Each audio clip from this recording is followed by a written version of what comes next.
All right, another day with Armchair Engineer 85.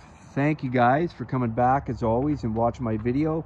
We got a beautiful spring day here in Ontario, and I always like to take a proactive approach and clean up my yard as much as I can. Just you know, summer's busy and all that, but as it is for everybody. So anyways, one of my major things I have to do is my pool. As you can see right here, it's got the cover on it as it's still closed. Still way too cold to even open it. But what you do is you get, like on your top of your pool, you get this, you know, you get your water buildup, basically the overflow as it builds up, as the snow melts and everything. And right now it's not too bad. You can see a little bit of green, but as it gets warmer, it gets really green, and then it basically stains the cover, and it gets really gross looking, and it can even stink. It literally looks like a pond, something frogs would go in. So what I like to do is I like to drain off all the water from the top beforehand, and then basically you can clean the leaves off and anything. I got a dog, and unfortunately he'll walk in this in the winter and he'll poo. But what we're here to do today that'll help us with this goal is we are going to do a tool review. And the tool that we are using today is this Milwaukee stick transfer pump. Now, I did not get this. Milwaukee did not provide me with this tool, nor did I purchase it with my own money. I was lucky enough that we have it at work, and I decided to give it a whirl. Give you a little look there, the data plate stick transfer pump. So on initial look of the tool, it basically looks like a sump pump, a non-submersible sump pump. You can see down here, it's got the little pickup, and you can see some rocks there from keeping it getting sucked up into the electric motor. But it reminds me of a non-submersible sump pump, which is a good thing because they're pretty simple. And basically this is an M12, by the way. And the construction of it is, you know, typical Milwaukee build quality. Now, I'm definitely not a Milwaukee fanboy, but I will say that this is a very, very nice constructed, and I am a fan of Milwaukee tools, but I mean, I don't think that everything they build is, you know, 100% perfect. But this is a nice tool as far as its build quality goes.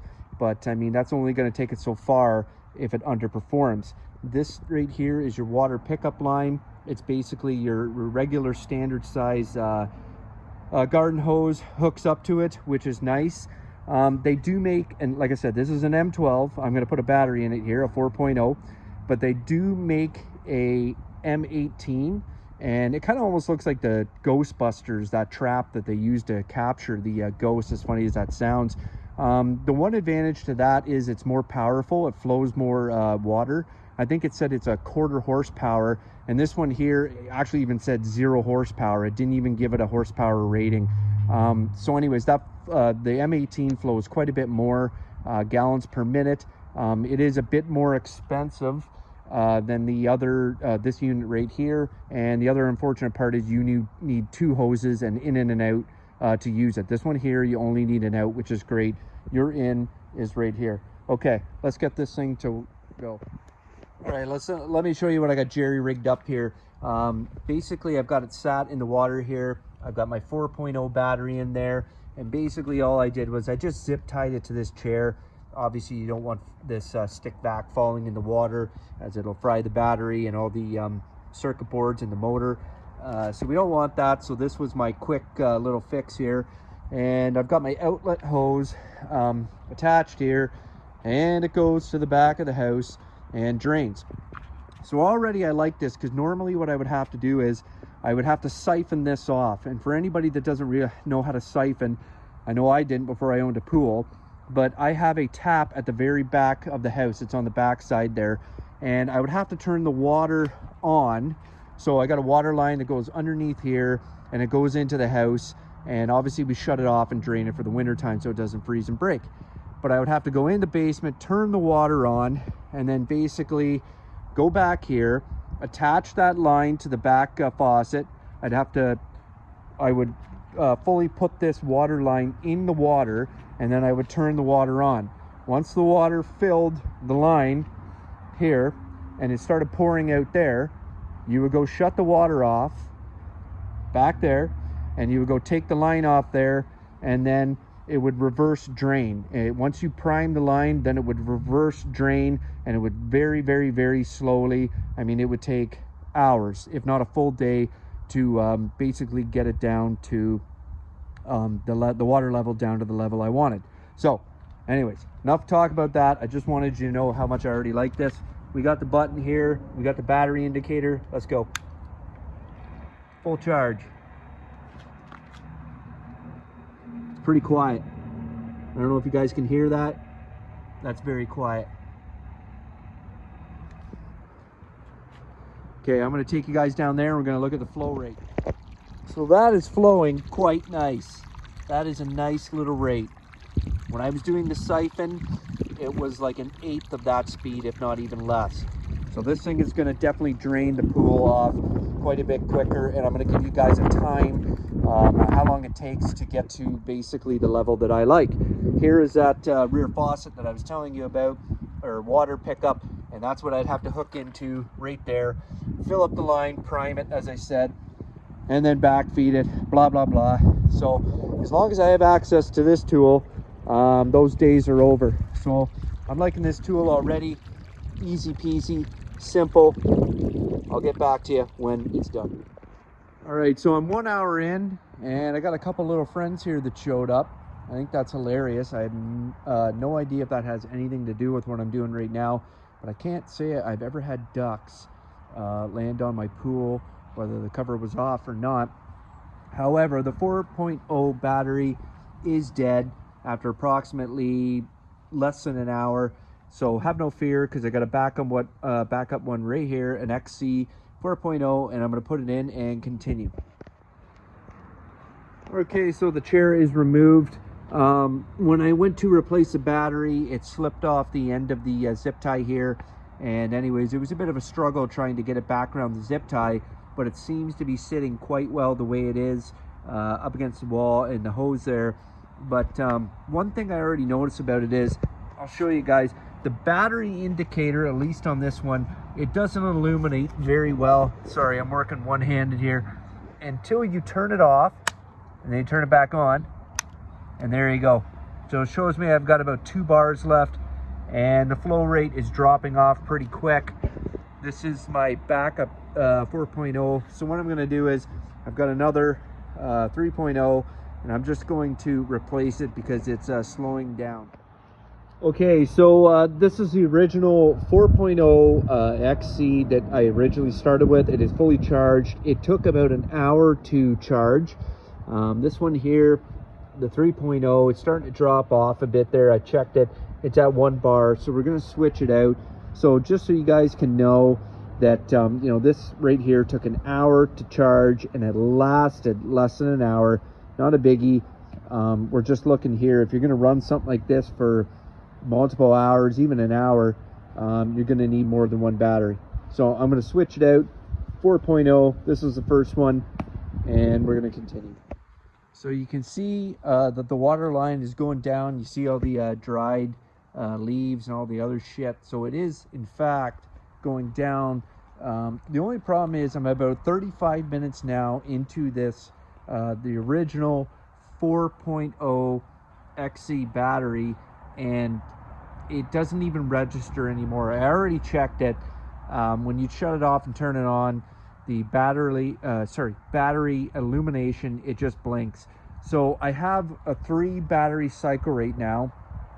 This is the original, and the one I used in between was a 3.0, and then I've got this 4.0 that I'm about to put in it. So I'm at about 2.5 hours now to drain this pool to where I want it to be, and I'm running on 3 batteries, and I have to constantly change them out, just because, I mean, when a battery is at full strength, it's awesome, but once it starts dwindling down, everything, it does not hold its strength.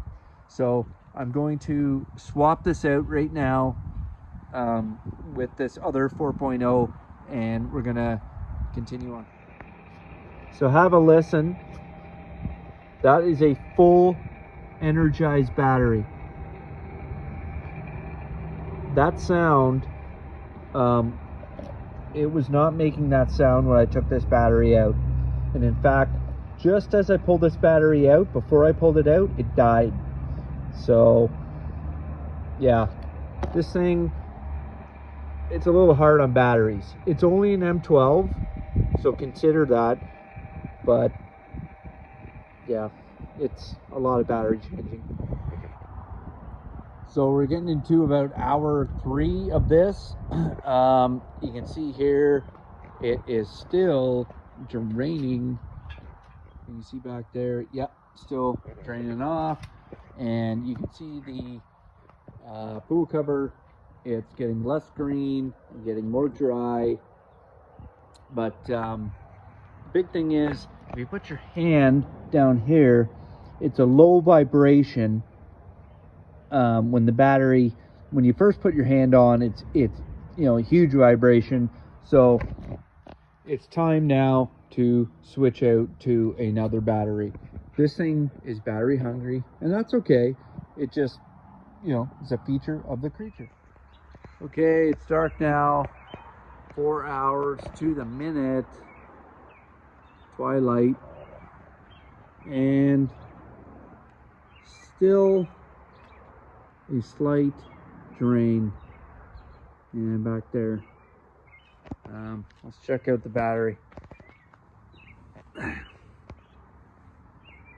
Yeah, it's dead. That battery is dead. So I'm gonna put a new battery in it, but we are 4 hours draining this pool. Typically this pool would be about 12 hours, but you know, via siphon, that's the way it goes. New battery coming up. Okay, fully fresh green 4.0 battery, fresh off the charger, in the pump. Let's go. Flip the switch.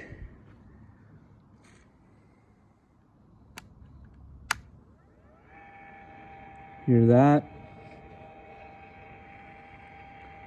Strong vibration. A little bit more to go. We're over 4 hours now, typically. Okay, so it's the next day. Definitely not as nice of a day as yesterday was, but threw some rice out there for the duckies, but apparently it's better than them, or better for them than bread. But anyway, so to finish this off, I left it last night. It was getting dark, so I put a fresh battery in it, and I just figured I'd let it go till it died. So as you guys can see, the water is gone. All that is left is just dry leaves that I got to blow off. So all in all, I would probably say it took about 5 hours of pumping, which usually it would be probably 12 to 14 hours if I just let it siphon off on its own. So I am impressed with this this Milwaukee transfer stick pump. If I ever don't have access to this tool from my work, I'll just probably go out and buy one. The price of it right now, Canadian, is $268 at Home Depot. That was the cheapest price I could find it. And it is a bare tool. It does not have any batteries, so you will need to go buy, you know, basically I'd buy the biggest M12 batteries that you could find, and you'll probably need 2, because these things lasted less than an hour, and basically, you know, they take over an hour to charge, so that's annoying. If you want to step up to the M18, it is currently at Home Depot for $318, and once again, you'll need to buy batteries for it. One advantage to the M18 is not a lot of people have Milwaukee M12 tools. Basically, everybody has the M18. So if you already have an M18 battery, you could save, you know, especially a few batteries, you could save yourself some money by just buying that one. The case of that is you just basically, you have to run dual hoses, and it is a faster pump. So if it's something you're going to use consistently, or something that you you know, rely upon a lot, you could always go that route. Anyways, I'll leave it at that. Very impressed with the product, guys. Let's have one last look at it. My paper's blowing away. There it is right there. Milwaukee stick transfer pump. I am Armchair Engineer 85, guys. Please like, comment, and subscribe.